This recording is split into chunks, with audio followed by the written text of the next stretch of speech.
上爬虫逆向入门篇8天山鸟飞诀。各位同学大家好，我是图灵学院的明天老师。我们今天继续来看这个马上爬闯关平台的这个题目。好，我们先来看到第7题。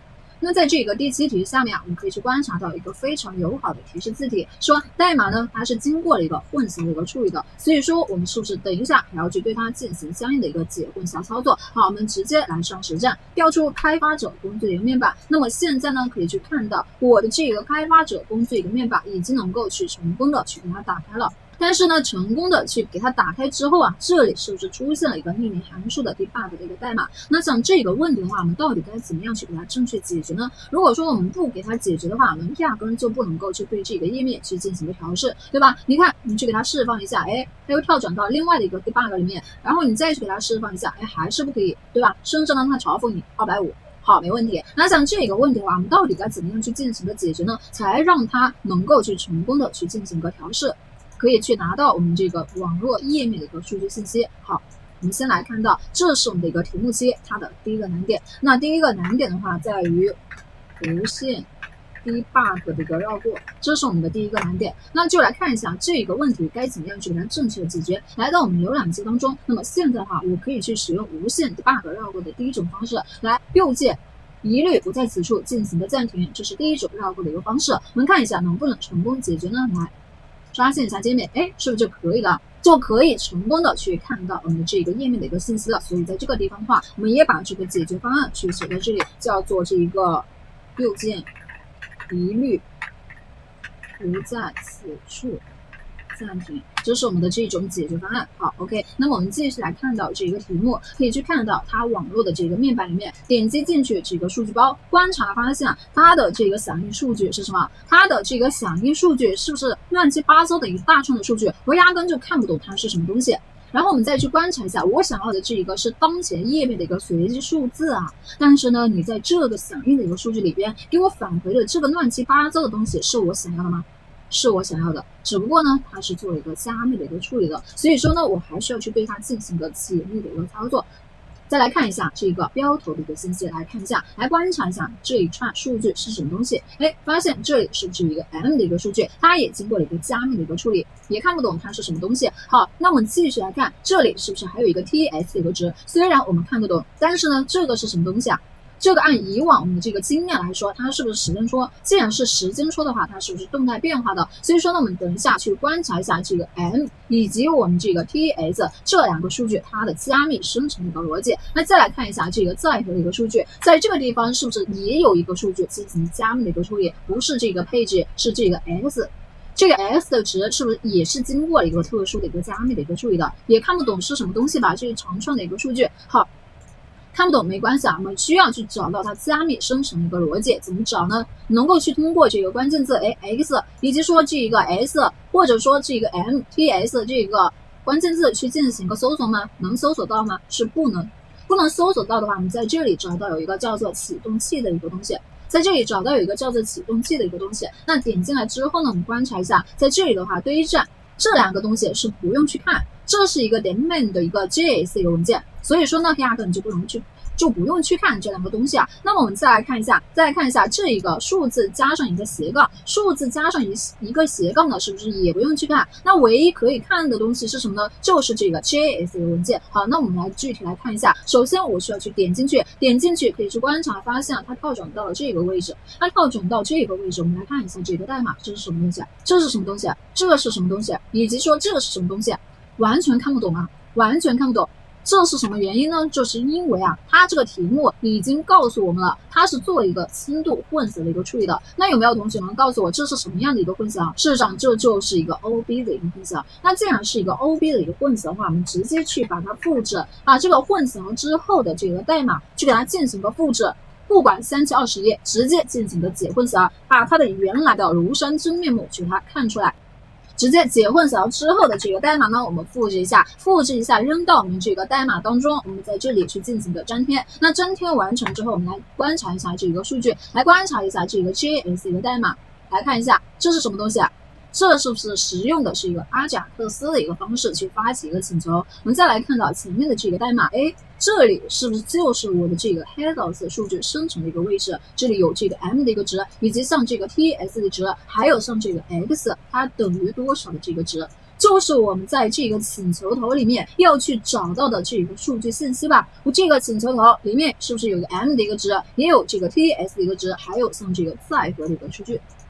所以说呢，尽管它在这个地方去做了非常多的这个混合的一个处理，但是我们解析完成之后发现非常简单，我们直接就找到了它生成的一个逻辑，就是在这个地方。那如果说还有同学你就是不清楚它是不是你想要去找的这个加密生成的一个数据的话，也没关系，你直接在这个地方去搜索一下，来我们去找一下它是不是在这个位置。在这个位置，所以说呢，我们在这里的话，先去给它打上一个断点。我们在这个地方来，我们在这个地方去给它打上一个断点，打上断点之后，我们去进入调试的一个状态。那么现在大家来观察一下这个数据是什么？这个地方是不是有一个 URL 的一个数据？然后呢，我们去观察到这是不是有一个叫做时间戳的一个数据，17472931这个东西。是不是类似于这个时间戳的一串数据？好，再来看到这上面的是9A280，那么我们就来看一下嘛，这两个数据它到底是不是我这个页面想要去拿到的这个时间戳以及加密之后的这个 M 的一个数据？来释放一下，在这里我们去找一下，去比较一下我想要的这个数据到底一样不一样？来观察一下是不是一模一样，对不对？这就是我想要去找的这个 M 的一个加密之后的一个数据啊。再来看一下这下面 TS 是不是也是一模一样的？所以说呢，我们就已经去找到了它的这个加密生成的一个位置，就是在这个地方。OK， 那没问题的话，我们直接来到这个代码当中，这里是我们想要去找到的这个加密的一个函数。OK， 直接去把这个代码呢去给我们抠下来，把这个函数的这个代码呢去抠到我们这个 test 的一个 JS 文件当中。在这里面的话，我们需要去给它设置上一个非常专业的这个函数的名字，那么就叫做 incorrect， 那是 incorrect。在这里的话，我们再来修改一下这个代码的一个逻辑，这前面是不是需要的这个代码？毕竟呢，你是在这个地方去创建了这个时间戳，那这个的话需不需要？是不是应该也是需要的？那么可以去看到后面是不是使用了这个变量？那再来看一下这个东西需不需要？这个东西我们再看一下哪个地方使用到了它。那这个东西的话，好像就只有前面的这个 heados 用到了它，那我们是不是不需要这个东西？因为最终我们想要去拿到的是什么？拿到的是这个 M 以及 TS 还有这个叉的一个数据。好，那么我们就直接去把前面的这一大串的一个代码呢，直接去给它进行一个删掉，直接删掉就可以了。再来看一下，在这里的话，我们直接去把这个 M 去进行一个定义。使用这个 const， 然后去声明 M 的这个变量，在这下面的话，我们直接去使用这个 const 去声明一个叫做 TS 的一个变量，是一个时间戳。好，那现在的话，我再去修改这个 x 的一个值，我也要去给它对应的去使用一个 x 的一个变量去进行一个声明。那后面的话就是等于后面的这一大串的一个数据，现在我就去给它进行一个修改。还有像我这个参数的话，就不用去进行一个传入了，这里我不需要去给你 return， 我最后我 return 的一定是这个 x 加密之后的，还有这个 m 的一个值，还有像这个 ts 变化的一个时间戳。那么现在的话，我们再来观察一下这个函数里面还有什么东西我们是没有的。我们来直接去调用一下这个函数啊，看一下是不是有什么东西我们是忽略了没有的。来运行一下。运行一下之后呢，果然报错了，对吧？他说我的这个 window 没有定义，在我的这个是不是 node 的一个环境，不是浏览器的一个环境，所以说肯定是没有这个 window 的。那这个 window 的话，我怎么样才能够去给它拿到呢？我要去到这里面的11，好，我现在是没有，所以说呢，我可以去搜索一下这个11。它是什么东西？来到我的这个代码当中，我去搜索一下这个11在哪个地方，来搜索一下，它是不是在这个地方去进行一个声明？所以说呢，我们直接把这一整串的这个函数去把它 copy 一下，去给它复制一下，然后去扔到你这个 JS 的文件当中。在这前面的话，我们已经去把这个11的它给它函数去进行一个声明。那不是从这个 window 里面去取出来的，而是我在这里去声明一个叫做11的这个函数。好，没问题。那现在我们再去运行一下，看一下还有没有其他的一个问题。发现它还是报错，它说这一个是什么东西，它没有去进行的定义。那没有定义的话，我们再去把它复制一下，然后在这个文件当中去进行个搜索，来搜索一下这个它是在哪个地方去进行的声明。好，非常好，它是一个函数，对吧？所以说呢，我们把这一整个函数去把它抠过来就可以了。就是现在这个操作是什么呢？你缺什么就要补什么。再来运行一下，看一下还有没有问题？哎，还有问题，这又出现了这一个什么什么叉叉的这个数据。那我粗略的估计一下，它应该也是一个函数，对吧？我们来找一下，看它，哎。确实，它也是一个函数，所以说呢，我把这个函数的话也去给它抠过来，在这个地方去给它进行一个声明。那声明好之后，我们再来运行一下这个代码，还是不行，还是出现了有一个这个数据没有去进行的定义。那么我们继续来抠这个代码呀，继续来搜索一下，哎，在前面去进行一个声明，把这个函数的话也要去给它放到这下面去进行一个声明。我们再来运行一下这个代码，看一下还有没有问题。哎，还有问题，我们再来看一下。它是说这一个函数没有去进行的定义，那么我们再来去搜索一下这个函数又是什么东西，在哪个地方进行的声明，是在这个地方，对吧？那就再把这个代码的话，我们去把它抠过来，在这个地方去进行个声明。好，那声明完成之后呢，我们再来运行一下这个代码，看一下还有没有问题。哎，还有问题。那现在是这一个函数它是没有去进行的定义，那我们再去抠它相应的这个代码，来我们去找一下它的这个声明的位置是在这个地方第62行。好，把这一整个函数呢也去给它复制一下，然后在这个前面去进行个声明。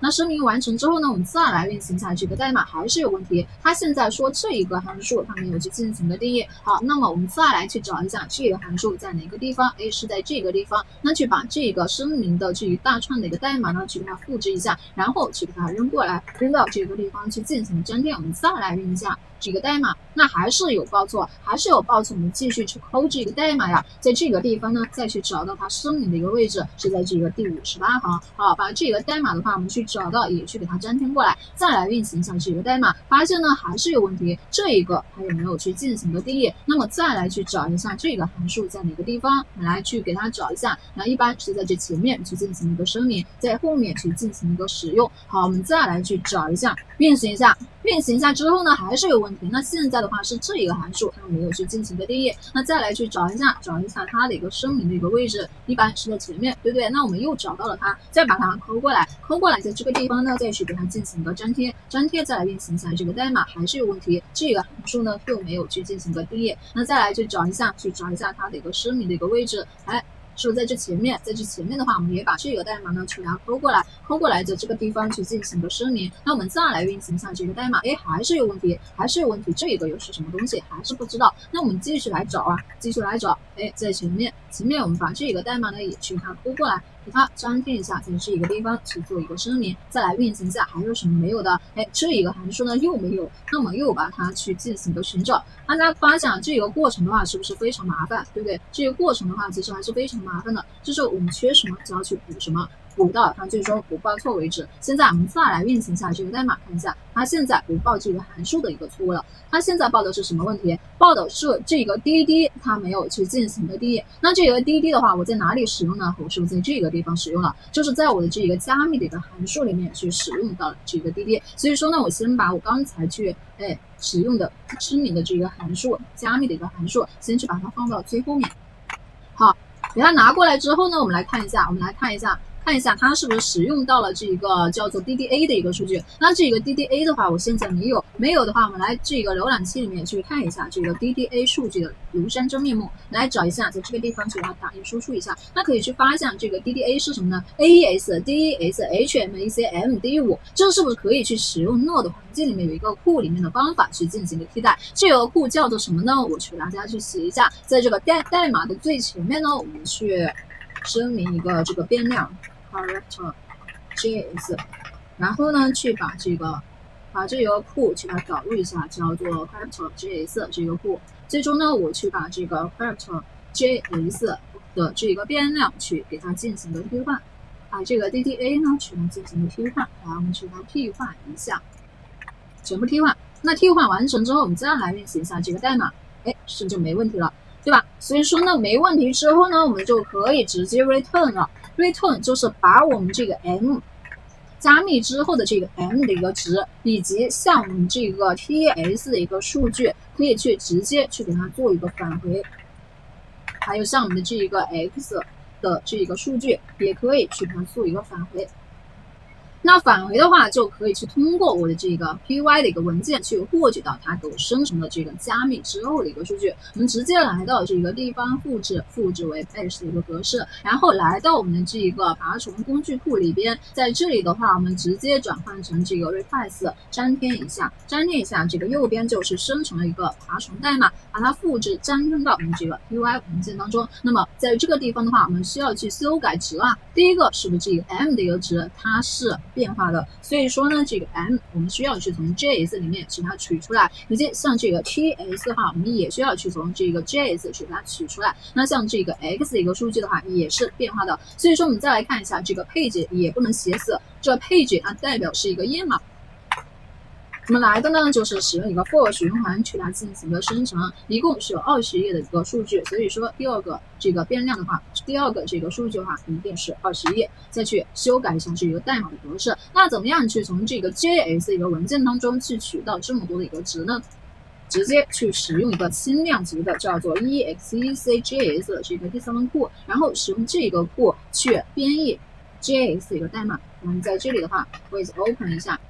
我想要去跟的是 test.js 这个文件去进行这个数据上面的一个交互过程。那么在这里呢，我们使用一个 f 的一个对象，里面有一个叫做 read 的一个方法。前面的话，我们使用这个JSON code 去给它进行一个接收。在这里面的话，我们还需要去定义上一个 cts 一个变量，去接收一个对象，使用这个第三方库 compile 一下这个 JS 一个文件。那现在的话，我们就可以去通过这个 cts 一个对象里面，它有一个叫做 call 的一个方法。那这个 call 的一个方法，具体是要跟的是这个 incorrect 的这个函数去进行数据上面的一个交互。所以说呢，第一个参数是 incorrect， 那第二个参数的话没有，因为第二个参数的话它没有去进行一个传参，就没有。好，我们再来看一下这里的话，我们是它返回的是一个 JSON 格式的一个数据，所以说呢，我使用一个 JSON data 去进行一个替代。那么我们再来看一下这个 JSON data， 我是不是就可以去通过它的一个 M 的一个界面去拿到它给我返回的这个 M 的一个数据，以及我可以去通过它的一个 TS 的一个界面去拿到它给我返回的这个时间戳，还有我们可以去通过它的这个界名 X 拿到它给我们返回的这个加密之后的 X 的一个数据。这样的话，我们就可以去成功的去对这个代码去发起这个请求。那么我们来看一下，打印输出一下，看一下。他说我的这一个什么报错了，对吧？他说我的 TS 的一个数据呢，它应该是一个 string， 不能是 int 的一个整形数据。好，那么我们就给它转换一下数据的一个格式。其实现在你去运行的话，会没有任何一点问题。但是现在我们先不去运行，因为我们还要去找到这里它响应的一个数据。其实我们刚才去看到了，它是不是一个加密之后的一个数据？所以说呢，我们需要去找到它解密生成的一个逻辑。那这个解密生成的一个逻辑怎么去找呢？其实也简单，我们在这个代码里边，我们直接去通过关键字去进行一个搜索 incorrect。是就在这个地方去找到了它解密生成的一个逻辑，对吧？就在这个XXOO 的这个函数里边，这就是它的一个解密的一个逻辑。我们是通过这个 decorrect 去进行的一个定位。好，你直接去把这个代码呢去它复制。那如果说你还是不放心的话，你也可以去重复一下我之前的这个操作，来到这个浏览器当中，然后呢，你去把这一个，你去搜索一下这一个参数，你就可以去看到这个XXOO 的这一大串的一个数据。你在这个地方给它打上一个断点，进入调试的一个状态。来，我们去进入调试的一个状态。我们刚才这个断点打到哪里呢？我们看一下这里，在这个地方的话，其实它就是一个解密的一个逻辑。我们刷新一下这个界面，对吧？它就已经就是停在这个地方，然后我们可以去观察到它传入的这个参数的一个数据，就是加密之后的这个数据，没问题吧？对吧？所以说呢，你也可以去通过这样的一个方式去定位到它解密生成的一个逻辑，通过不断调试给它打断点的一个方式。那么我们继续来看到这个题目，直接去把这个XXOO 的这个函数的解密逻辑呢，去给它放到我们这个 JS 的一个代码当中，在这个地方。那在这里的话，我们这个是加密之后的一个数据。好。然后我们再看一下这个 DDA 是不是要进行了替换，对吧？这个 DDA 是没有的，所以说呢，全部就来替换一下。那替换完成之后呢，这里是不是还有一个 TTT 以及 III 的这个值，我们没有去进行这个定义，所以说呢，这个 TTT III 的一个值，我们也需要去找一下。那在这个地方去进行一个这个声明，把这个声明的一个代码呢，去放到我这个函数当中，然后去把这个 DDA 去进行一个替换。那现在的话就没有什么问题了，我们可以直接去通过我们这个 UI 的一个文件去进行数据上的一个交互，它返回的这个 JSON 格式的一个数据的话，我们可以直接去给它传入到我们这个 JS 代码它生成的这个解密逻辑当中。在这里的话，我们也是使用 CTS 对象里面它有一个叫做 call 的一个方法。那第一个参数是什么呢？第一个参数的话就是叫做我想要去进行函数交互的这个函数的一个名字，我给它粘贴过来。那第二个数据是什么呢？第二个的话其实就是我的这个 response JSON 的一个这个数据，它给我在这里的话，它其实是一个字符串的一个数据，所以说呢，我们需要去使用 JSON load 一下。这里的话需要去 JSON load 一下，然后这里使用的是一个 test 的一个文件。那这里的话，我们需要去导入一下这个 JSON， 去给它导入进来。导入进来之后，我们去给它转换成一个 JSON 的一个格式，这个可以去通过它的这个键名叫做什么？叫做 R。来看一下是不是 R。看一下这个数据，它是不是 R 呢？就是一个 R， 对吧？所以说呢，可以去通过这个 R 去进行的获取。获取到之后的这个数据的话，它其实就是一个XXO。那在这里的话，我们也可以就是直接去使用这个 response 点 JSON， 其实也是可以的。因为我们还没有去做到它给我们返回的解密之后的这个数据，对吧？这里还只是我们去发起请求去拿到的这一个数据，所以说呢，可以直接去通过 R 去进行的传入。那传入完成之后，它就会给我们返回一个这个 JSON。其实这里的话是一个 str， 是一个字符串的一个数据格式。好，这样的话就可以去给我们去把这个解密之后的这个数据去给我们返回过来。但我们对这个解密之后的一个数据呢，还是做之前同样的一个操作，直接去使用 JSON 它里面有一个叫做 loads 的一个方法，去把我们的 str 字符串的一个数据去进行格式上的一个转换。那转换完成之后呢，我们就可以去通过它的这个键名叫做 current arrow。如果不记得它的这个键的名字的话，同学可以去看一下前面的这个视频啊。那拿到了它的这个数据之后呢，我们就给它进行了加和的操作。加和的操作的话，在这个代码前面，我需要去定义上一个 sum data 的一个数据，初始化为0。那这个 sum data 的这个数据呢，我在这个地方去进行了加和，加等于好。最后的这个代码的话，我直接去把这个 sum data 的一个数据去打印输出就可以了。我们看一下能不能去通过这一个方式成功的拿到最终给我返回的这一个数据。我们来看一下。他说这个 R 没有去拿到，那有可能是请求频率的这个问题啊。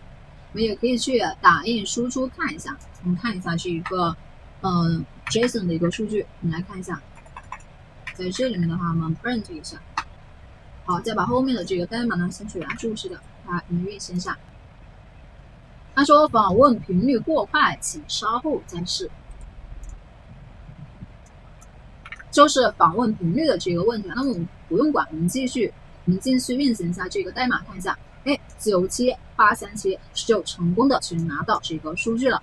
好，这是我们的这一个第7题啊，其实也是非常简单的。我们也把这个代码呢去给它写一写。那第二个的话就是做了一个轻度混淆处理，需要解混淆。好，把这个叫做 Python 的这个代码去给它放到这里面，然后还有我们的这个生成之后的这个 JS 的一个代码呢，也去给它放到笔记当中。那今天的这个课程呢，就给大家去分享到这里啦。